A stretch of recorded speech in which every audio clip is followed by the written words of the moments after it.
Hello, Scuba Lever, and welcome to another episode of The Undiscovered Entrepreneur, where today we're actually getting started with another three-part episode of Experienced Entrepreneurs. So we're talking to our very first author. That's right, we have somebody that has written actually a couple books as our first experienced entrepreneurs of the three. We are talking to Elinor and has some fantastic stories that are just absolutely amazing. So listen in to Elinor. Salutations, Scoop Believers, and we are here again with another experienced entrepreneur. That's right, we are here with Elinor. Hi, Elinor. How are you? Hi, Jesse. I'm great. How are you? I'm fantastic. Thank you so much for agreeing to be in the Undiscovered Entrepreneur. I really appreciate you being here today. Well, it's nice to be a guest. Thank you for the honor. Absolutely, absolutely. So, Eleanor is an experienced entrepreneur. She's actually written a couple books. So this is officially our very first author we've had on the Undiscovered Entrepreneur. So thank you so much for writing the books that you've written and agreeing to be my first author. It's a privilege. Thank you. All right. So what I'd like you to do for me, if you could, is just kind of describe for me, the beginning of your entrepreneur adventure, what you're actually doing for your entrepreneur adventure, and how that all came about. Okay, well, it's an unusual story. First, I was in sales for 11 years, always the top producer because it's a natural for me in communications. And I was an embarrassment to the men at the time. So every year I had to go find a new job because I was essentially kicked out. After 11 years of this, I thought I'd take a day off to myself. I was at a red light and suddenly, boom, someone slammed into the back of my car about 60 miles an hour. Ooh. I told the doctor I could feel my brain swing around in my head. So I was on a stretcher waiting to be admitted, and I'm one who survived a near-death experience. Mm. And in the moment, a vision came to me that I had high life marks, but it was time to begin giving back to communities. So being the natural salesperson, I wholeheartedly promised to give back to communities any way I could, but with a qualification, I need to be able to walk out of the hospital on my own so that I could give back my best. I saw a blink of a flashlight, boom, and that was it. Anyways, the next morning, heavily medicated, the surgeon said, Mrs. Stutz, when you wake up, most likely you'll be paralyzed. And I heard most likely as being he didn't expect me to survive, but given the visions and what happened, I said in no uncertain terms, doctor, when I wake up, I fully expect to be well. He jumped backwards before cutting me open. Hours later, he said, there's no rhyme or reason for what happened, but in 4 days, you will walk out of this hospital on your own. It was an ICU that I mentally began my entrepreneurial plan. And I took it from there. I never stopped, and the commitment to my audience is always with me. Wow, what a fantastic story. I'm actually glad you're sitting here in front of me right now after all that. Thank you. Thank you. Yeah. It's been quite a journey. So I just want to say two inspirational expressions came to me. Believe, become, empower. Believe you can do it. Become that person and empower others to do the same. And never give up, find a better way. Your worst experiences are your gifts in disguise. Absolutely. 100% I'm with you on that. I'm always talking to my school believers about how we have failures and things like that, but out of those failures become new experiences and learning and knowledge and things like that. So thank you so much for saying that, Eleanor. I really super appreciate that. Absolutely. All right. So the two books, if you're watching on the YouTube channel, the two books that are behind are books that you've written, correct? That's correct. So how did those two books come about after your experience? Okay. Well, it was a humiliating experience in California where I was laughed off a stage upon saying I was a sales trainer. This was after my successful career. So someone kindly took me aside and said, to establish credibility, you have to write a book. My phone wasn't ringing, nothing to lose. So all those awful corporate stories were entered into my manuscript one after another. I call it a corporate tell-all with names changed to protect the guilty. And instantly it was featured in Time magazine, became an international bestseller, and now it's evergreen among the classics. Number two, my commitment to community service was to teach job seekers how to sell themselves on interviews. It's sales techniques you need to use on interviews. And so I began speaking in front of small groups.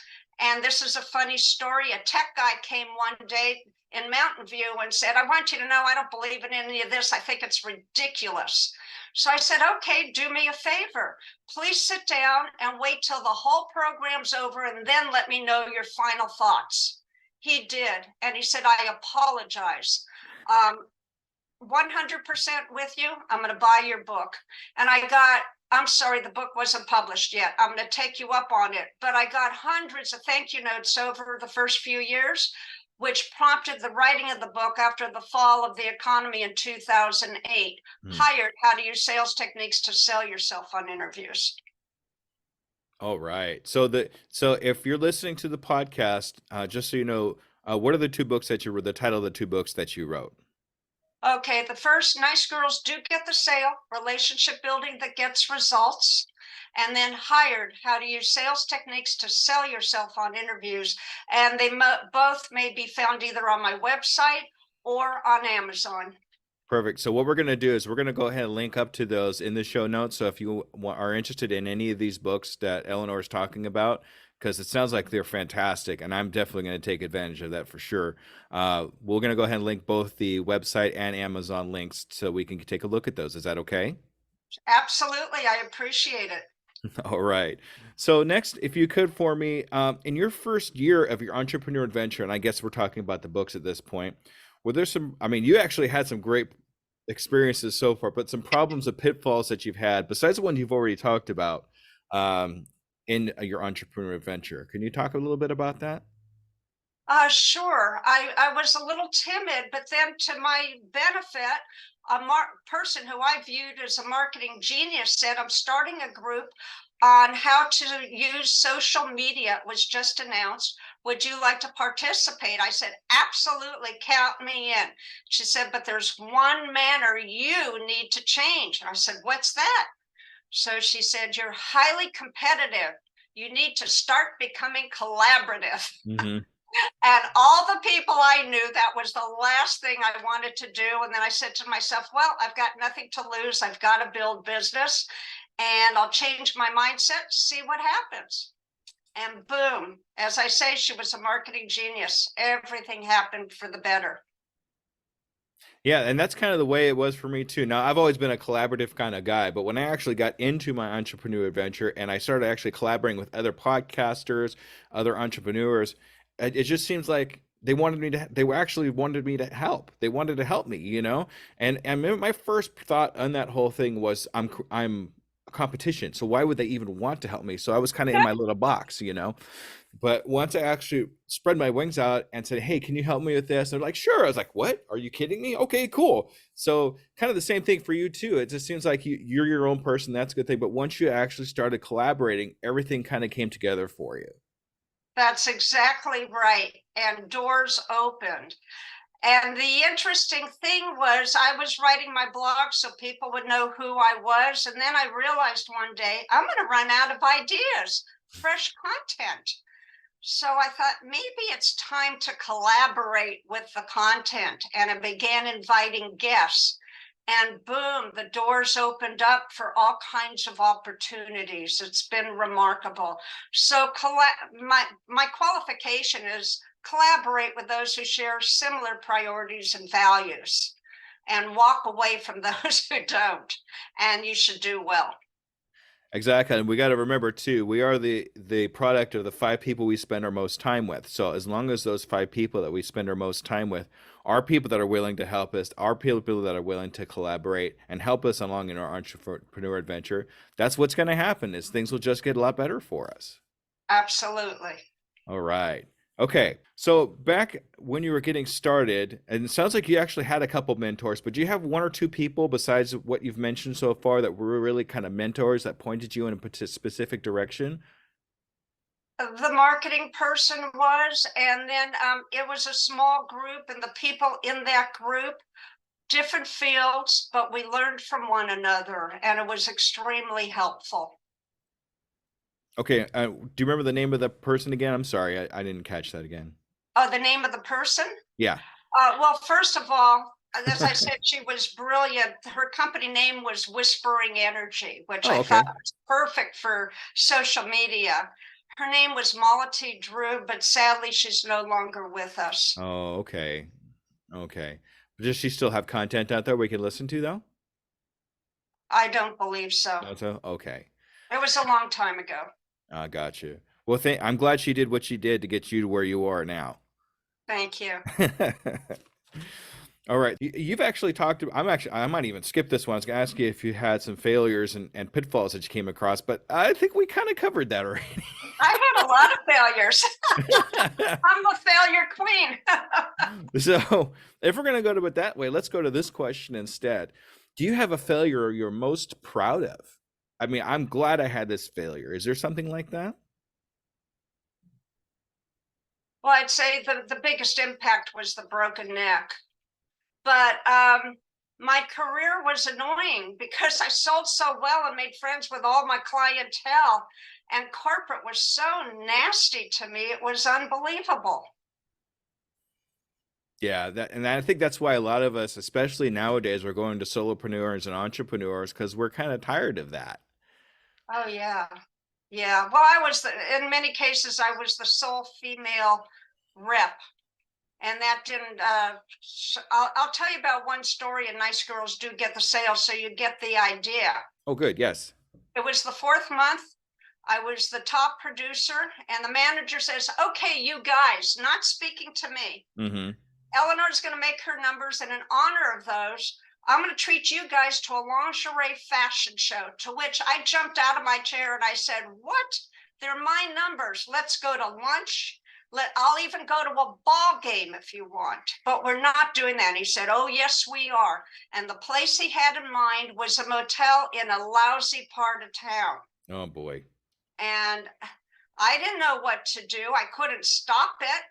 Spoke with my husband. He said, I'm not touching that one. Honest to goodness, my car drove me to the event. And you'll never guess what happened next. They were seated at a long dining table, and the seat at the very end was vacant. I took that seat, and instead of letting them enjoy that mother-daughter combo, I started shouting out questions about the copiers we were to be selling so that they wouldn't enjoy the show. And at the very end, to embarrass the director, I said, are you going to their motel room to see the outfits they model? And that was it. He was so beat red you couldn't even imagine. I got up and walked out. And they swore when we all got back, they would never ever do that again because I embarrassed them. No end. Right, right. As well, you almost had to at that particular point. It just sounded like, I don't even want to touch that. Just like he said, that's just terrible. That was just terrible. I being a former car salesman. Oh, Yeah. I'm got going to go good there. car stories too. Yeah, I got all kinds of stories too. But it was interesting to me to watch. We had very few female car salesmen. And a couple of the places I worked at, I'm not going to mention them, but a couple of places I worked at, they kind of experienced kind of the same thing similar as you, where they weren't treated, as equals. They weren't, it just wasn't right. And even if I wanted to say anything, they'd like, oh, what are you talking about? That kind of thing, they'd like deny it or whatever. So I'm really glad you were able to stand up to them. Well, I have to tell you, at age 4, I came home crying from kindergarten, and my dad said, if you don't stand up to the bullies, nobody will ever stand up for you. And that was my lesson. I've had it my entire life. And it seems to be working for you, Elinor. Oh, yeah. Watch out. My underlying tagline is, don't mess with me. Oh, yeah. There you go. All right. So what I'd like to know is, in the vast number of accomplishments that you've had, like the books and everything else, do you have one that kind of stands out? Well, the one that I enjoyed most, probably, I had an opportunity to train with Les Brown, who's the inspirational speaker, coach, trainer. And he tweaked my near-death story and about how to motivate people to rise to their best. And I used to deliver keynotes at conferences, and by the end, every single time there'd be thunderous applause. It was remarkable, and I really owe it to Les. Awesome. Thank you, Les, wherever you may be at this particular point. We always want to keep that accomplishment under our belt so we have something to kind of look back on, and it actually drives us forward. All right, So, may I tell you one more story? oh, please, yes. At the beginning of my sales career, they didn't want to train me. They thought it'd be a waste of money because I was going to fail anyway. So I enrolled in a Dale Carnegie 3-month long program, public speaking. And the first night I was scared to death to announce my name. By the end of it, I was announced as the grand prize winner. And the reason is the motto was share stories wherever you are with whomever you are with. And I began sharing some of the corporate stories, and people would burst out laughing. I didn't know if they were laughing at me for being an idiot for staying, or they really enjoyed the stories. But that last night told me what the results were. Fantastic. Dale Carnegie, great person to follow. I've read several of his books. Yeah, fantastic. Thanks for bringing him up for sure. But yeah, it sounds like a great experience at the very end there. Congratulations. Yes, thank you. So, what I'd like to know is us being new entrepreneurs, because most of my followers are all brand new entrepreneurs that are less than a year in their business. So I'd like to know, is there any advice that you would give these new entrepreneurs before jumping into an entrepreneurship? Okay, I heard this long ago when I was new, and I thought, oh, that's ridiculous, but it's not ridiculous. And then I modified the expression. Use the 3 Ps: passion, purpose, and perseverance. Never give up. Something doesn't work out, try to figure out why, and try a new path.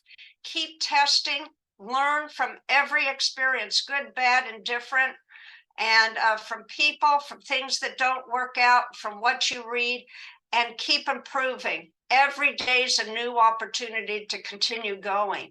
And that's how eventually you get to where you originally dreamed about.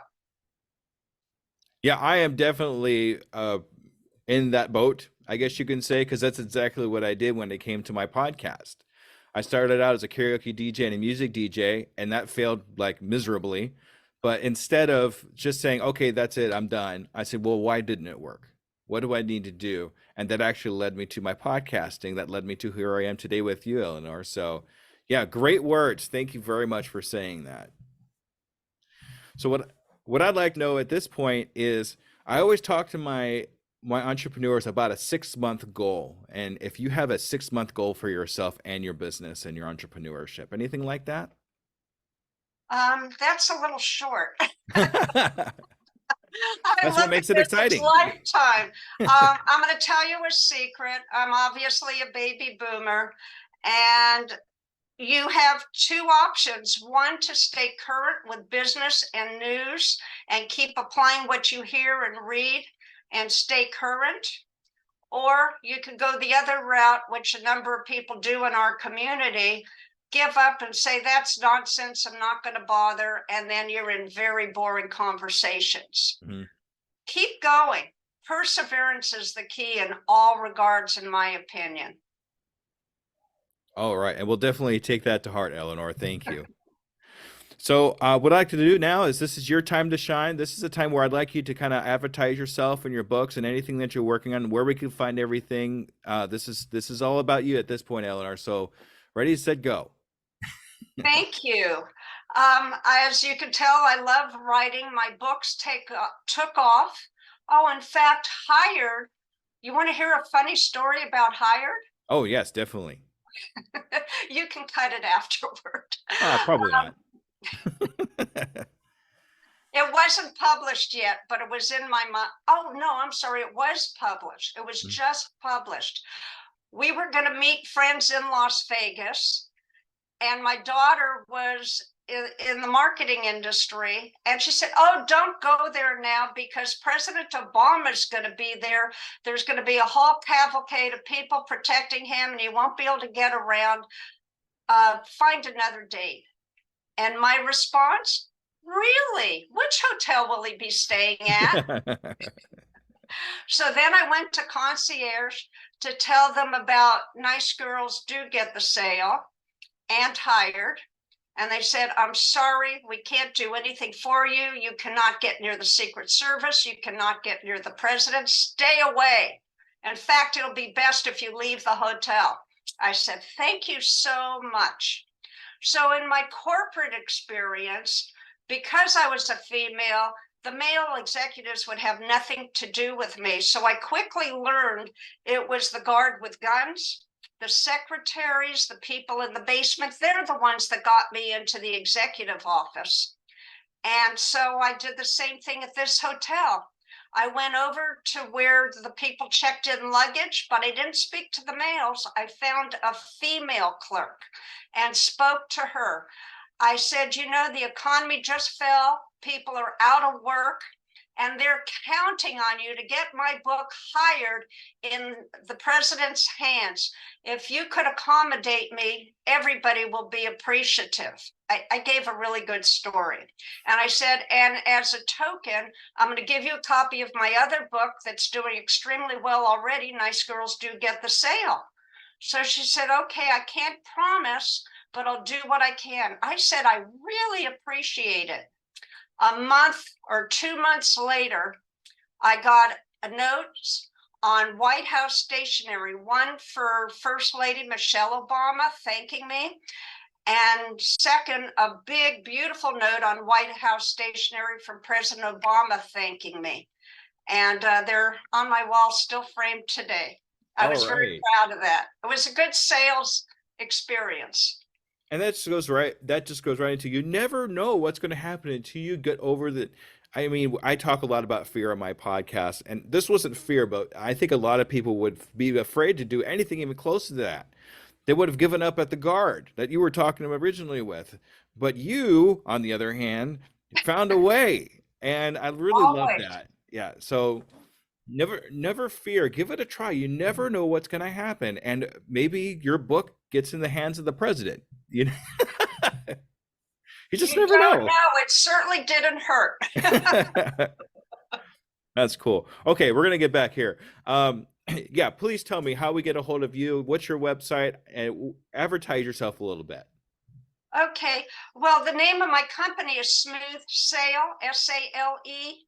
And the underlying meaning is to develop a returning and referring clientele.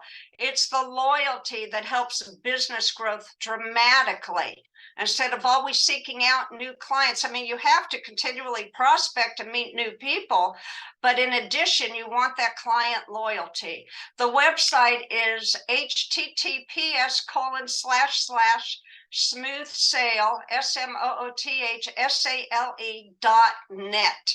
I could not get the .com, it's .net.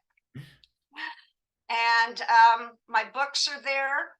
And it focuses on the blog. I have content from leaders around the world on different topics.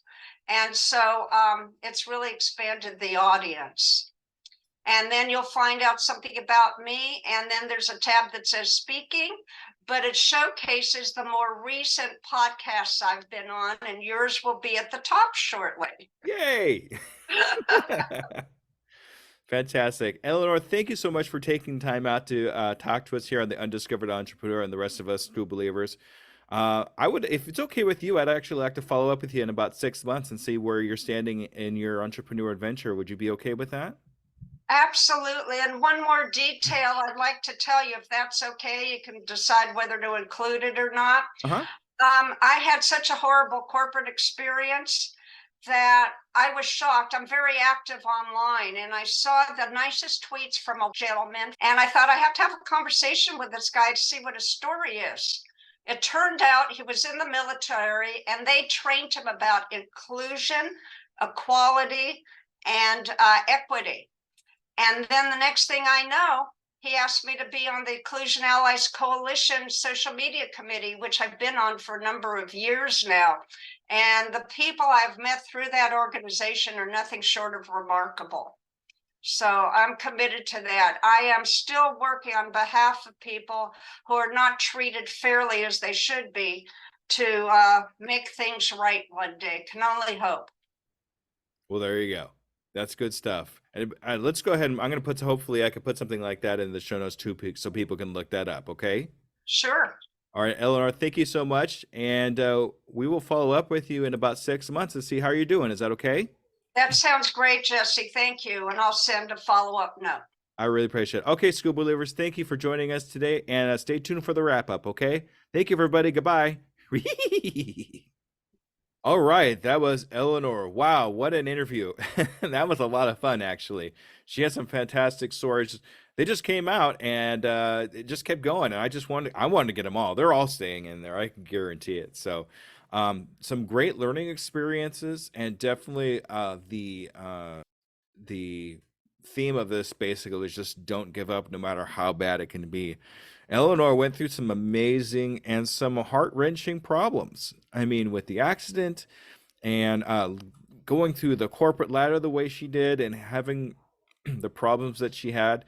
And she's really sticking it out there. Very inspirational. Very inspirational for me and any other school believers out there. I hope you were inspired too by Eleanor and her story. All right, so a little bit more about what's going on with me in my world. I am still working on trying to get out to my dad in Reno and to Podfest. So if you feel the need or the want to be able to help me out, I really would appreciate it if you just look into my website, which is uepodcast.net, and look up where it says be a contributor. Look at the different ways I have for you to contribute.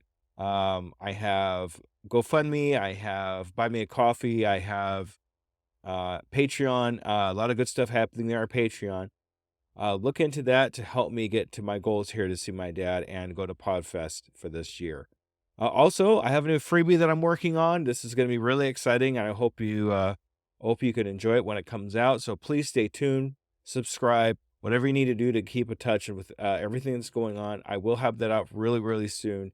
It's definitely going to help you in your entrepreneur adventure. And also, I started a community in X or Twitter or whatever you want to call it. Still kind of working that part out. If you go into Twitter or X or whatever you want to call it and look up the Good Pod Squad. That's right, the Good Pod Squad. If you're an indie podcaster, I would really like you to join me in the Good Pod Squad. In that community, we're going to help you with your podcasting adventure. Any questions you may have, we help you get your word out. All that good stuff. So join me in there.